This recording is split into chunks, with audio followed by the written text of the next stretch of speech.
ultimately, the offensive side of the ball, I got to see them run the football. I got to see them feed T.J. Hockenson, keep it within house. That way you can keep running out that 13 personnel, the one running back, 3 tight ends, and spread it out. Get a little funky, too, by the way. And another reason why I want you to run the football is because when you guys run the football crazy like that against the Eagles, against the Commanders, you got to see Amon-Ra St. Brown hit some in-arounds.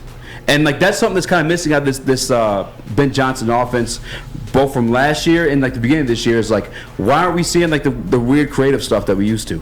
I'm seeing guys in 4th downs at other teams when I'm watching on the bye week last week. They're having guys go in motion and stop right away, get a direct snap, go for it on 4th down. But just give me some stuff like that. Let's see something creative. You had a whole bye week to get creative, to get funky with it. I know Amon-Ra was down. I know he was hurt. You have Khalif Raymond as a weapon. I mean, there's so many other pieces that you could just show us the Ben Johnson we saw last year. You know what I'm saying? Just do something different.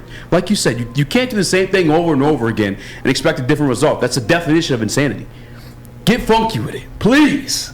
I need it for my well-being. I mean, he's only struggled in 1 game this year. As an offensive coordinator? Yeah. No, I know, but I'm just saying, try. But I didn't see any of the funkiness. You know what I'm saying? And I'm sorry to keep using that word, but that's the only way I can describe it. It's just put a receiver in the backfield. You're not double teaming anybody out of the backfield. I mean, you can't. You can't afford to. I just some of the stuff that we saw, the stuff that we tried breaking down week 2 when we put it up in the film.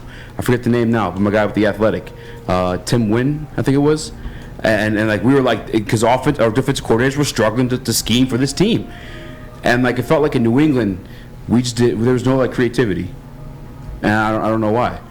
If you want me to paint a picture for you of the Detroit Lions winning this game, it's going to be a very ugly picture, because that's what the Lions need to do to win this game. They need to make it ugly.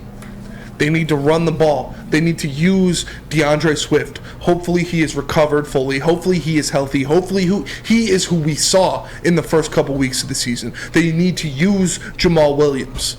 They need to control the clock, control the pace of the game, and run the ball down the Dallas Cowboys' throat. And on the other side, on defense, what the Detroit Lions need to do to have success is, like you were saying, get funky. Change some things up. Funky. Send some stunts. Have Josh Pascal and John Kaminsky screaming up the middle of that offensive line with Aiden Hutchinson flying right behind them.